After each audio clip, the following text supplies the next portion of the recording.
warahmatullahi wabarakatuh. Halo rekan-rekan Nita, saya Elvina Turosida, Duta IPPNU Jawa Timur Perwakilan Pimpinan Cabang Kabupaten Tulungagung. Di era disrupsi ini, kita seringkali berlari mengejar validasi sehingga lupa mendengarkan suara di dalam kepala.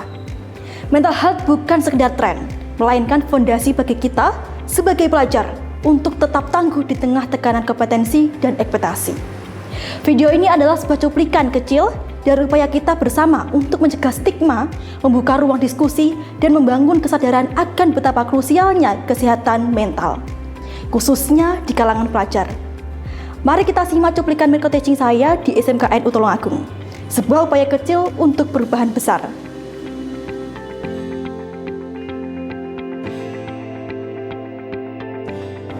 Alhamdulillahirrahmanirrahim, hari ini kita dapat bertemu tatap muka secara langsung di aula gedung PCN Tulungagung yang mana membahas terkait mental health. Jadi pada kemarin teman-teman saya telah mengikuti karantina Duta IPPNU Jawa Timur yang pada kegiatan kemarin itu membahas terkait dengan mental health, public speaking, dan materi-materi lainnya. Jadi sebelumnya di sini saya mau tanya, di sini teman-teman adakah yang mengikuti IPPNU PPNU? Adakah? Atau yang mengikuti organisasi? Nah, oke, saya harap semua di sini mengikuti organisasi ya, terutama di IPPNU PPNU. Jadi pada kesempatan kemarin saya sangat menerima banyak materi juga dari PWNU Jawa Timur yang mana nantinya akan saya sharing-sharingkan di sini bersama dengan teman-teman karena mental health ini sangat penting sekali. Apalagi di sini mungkin teman-teman adakah yang overthinking ataukah mungkin mentalnya lagi terganggu? Nah, pasti banyak sekali teman-teman. Oke. Terkait dengan krisis identitas. Nah, krisis identitas itu maksudnya begini. Ketika teman-teman itu rasa seperti ini. Kok aku begini ya? Terus kira-kira aku tuh mau kemana? Aku tuh sebenarnya siapa toh? Belum menemukan identitas dari diri teman-teman. Nah, ketika mengalami hal itu, teman-teman perlu melakukan apa kesenangan teman-teman. Apa sih kesenanganku? Apa sih yang harus aku lakukan? Dan ketika aku melakukan kesenangan itu, apa sih feedback, dampak baik yang akan ditimbulkan? Ketika teman-teman tidak tahu arah, aku harusnya kemana? Di sini yang kelas 12 kelas 11 sudah mikir belum mau kemana? Mau kemana kira-kira? Adakah yang melanjutkan kuliah mungkin? Angkat tangan coba yang kuliah dan yang kerja. Yang kuliah coba angkat tangan, yang mau melanjutkan kuliah. Di sini ada yang kuliah. Yang kerja coba yang kerja mau melanjutkan kerja. Nah itu oke, cukup. Tepuk 1, tepuk 2, tepuk 2, 2, tepuk 2, tepuk 3, tepuk 1. Ayo, nggak fokus aja loh. Tadi siapa yang wah ayo tepuk 1. Oke.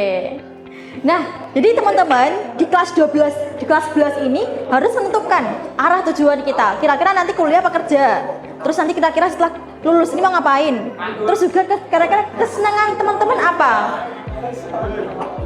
Apa yang harus teman-teman lakukan ketika nantinya setelah keluar dari sekolah ini terus bisa bermanfaat bagi orang lain, bisa menciptakan dampak positif bagi diri kita sendiri, seperti itu. Oke, next.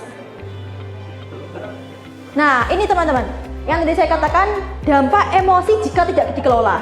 Seperti yang saya jelaskan tadi, emosi itu harus dikelola. Kalau emosi yang tidak dikelola, tadi ada yang menjawab bahwasanya akan stres, akan mentalnya terganggu. Benar sekali.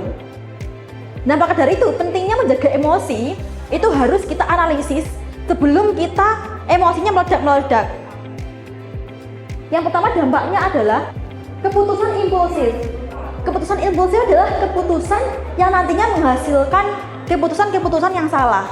Misal nih, Teman-teman, ketika menghadapi suatu masalah, coba tenangkan dulu. Tenang. Tarik nafas, lalu buang. Tenangkan pada diri kita. Ketika kita emosi masih menggebu-gebu, emosional kita masih bisa dibilang masih tidak terkontrol, itu kan mengakibatkan keputusan impulsif. Waduh, aku punya tekanan dari manapun, keluarga tidak support, orang tua tidak support, teman-teman seperti itu, aku tak bunuh diri aja. No, itu keputusan impulsif, karena akan memberikan keputusan yang akan membahayakan diri teman-teman dan orang lain juga. Jadi coba ditenangkan. Terkadang ya tipsnya kalau saya lagi emosi, itu saya coba menenangkan diri dengan berdiam diri, lalu makan dengan makanan yang saya sukai. Contohnya adalah coklat, susu, seperti itu. Jadi itu adalah malah membuat dampak positif kepada diri kita.